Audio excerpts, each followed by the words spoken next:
bee just fly away? Okay, good. We'll do some shout outs. We'll talk about some stuff. We'll show you a couple of things. Show you where we are as far as getting the parts and pieces for the Murray Gator build. First, I'm going to spin you around and do some shout outs to some people that have subscribed. As always, guys, Sulphur City Designs for all your off-road mower modding and stickage needs. Southern Off-Road Mowers on Facebook. You know we like it when you go to it and post some stuff, but you don't have to, or not. Mateo Vasquez, thank you for subscribing, sir. I appreciate it. Bob Alves, thank you, sir. Adam Eckenrode, Miles Veazey, Randall White there, thank you, guys. Sam Whitesell, Nathan Bellew, thank you very much. Lightning Sphere 82, thanks, man. Paul Phillips, thanks for watching and subscribing, guy. Mayhawked 1, thanks, man. And Snapping Turtle Mowers on the Google Plus. Thanks for adding me on the Google Plus. Okay, guys, now we're back. I did want to turn you around and mention one other person, Puppet Kicker. He has a really, really good build, and I should have put it up here. And he has a, for those of you who know,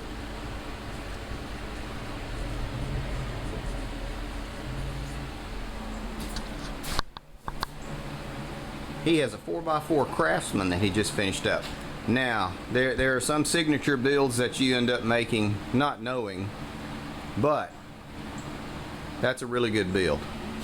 And he will do well with that build as well. There are ones that stick out in your mind for me. Everybody said, oh, it was the six-wheeler that we're in the process of redoing.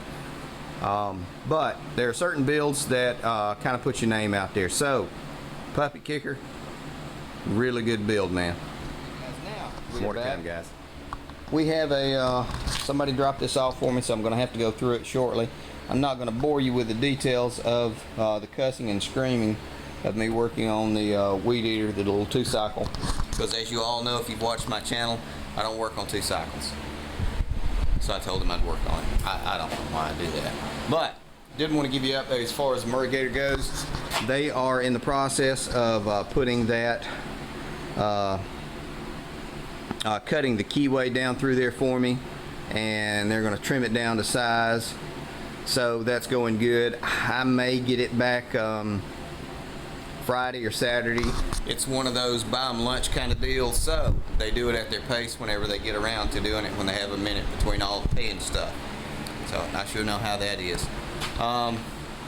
One downside is I'm going to end up having to work this weekend, so I don't know how we're going to do videos, but who knows? We'll see. We're back. Just to show you, went ahead and started looking at this carburetor. Just kind of eyeballed it, and I think I saw what was wrong, but I also went through it. The shaft was sideways and loose. I tightened up all the bolts on the shaft just from vibrations. Pulled the plug out, cleaned it. It's got pretty good compression. It's got pretty good fire. The plug's still in good shape. And looked at the screen on the carburetor. This is one of the screens. Let me back out so you can kind of see it. It's still in good shape. I actually pulled this carburetor apart and went through it for them last year, and then, you know, got to looking at that. See, this is broken, and the last one I have, I actually used it on my own weed eater. So what I'm going to do tomorrow morning on the way to work, I'll swing by the hardware store and pick up 5 or 6 of these and throw them in the drawer. But that's what we're going to do. We're going to get for his name is Anthony. We're going to get this squared away for Anthony. So more to come. We're through with the weed. This is the asparagus bed I was talking to you about. This is a Jersey Night plant. There are 8 of the plants. I got them at Tractor Supply, I think it was. It's 4x8 raised bed.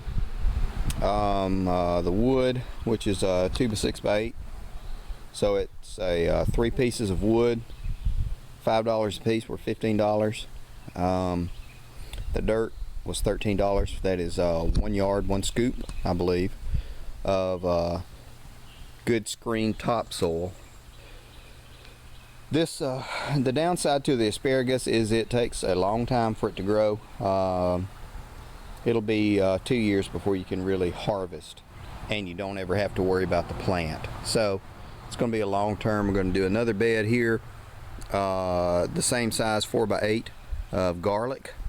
Nothing but garlic in it, because we do eat a lot of garlic, and I figured if one bed would last for a year, and garlic's not exactly cheap anymore.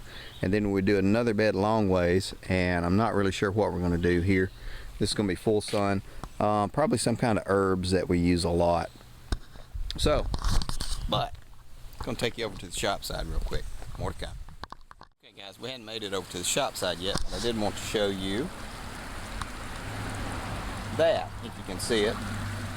It's a snake skin. There was probably another foot of it there before I started looking at it, and it blew away. So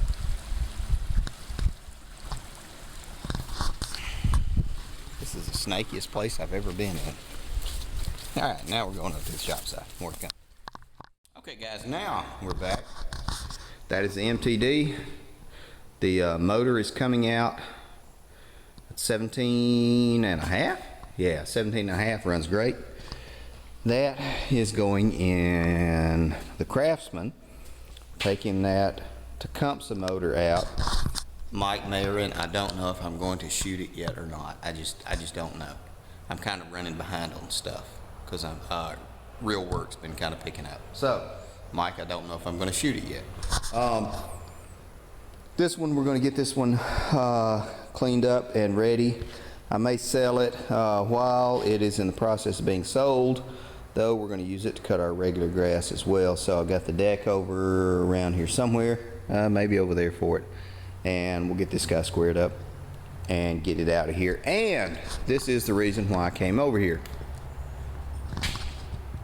This is Murray Gator, and we will be getting this guy up hopefully in the next 2 weeks. I'm waiting on the parts to come in. What I'm going to go ahead and do in the next few days, go ahead and take this transaxle, put it up in the first position, get everything linked up and all that good stuff, and it'll be able to crank and run and ride just like it sets without the back set of tires.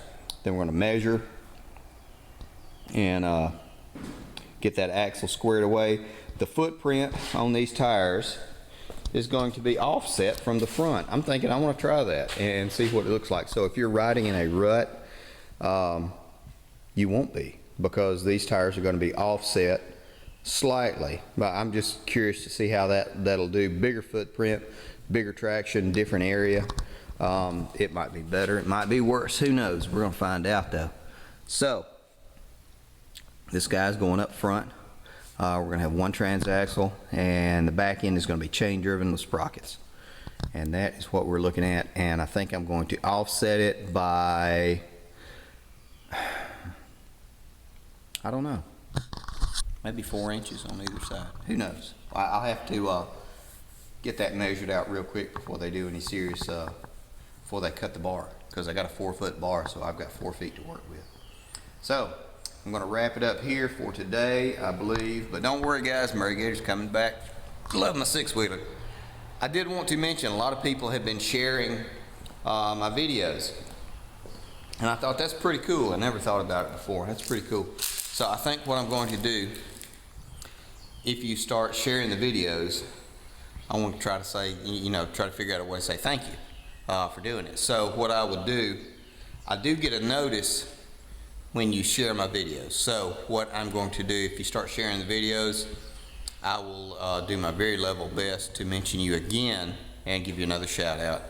I figured that's the very least I can do for throwing it out there. So everybody hate YMCA groups, people sending you crappy emails, link them in and send it to them. Y'all can make some mayhem, guys.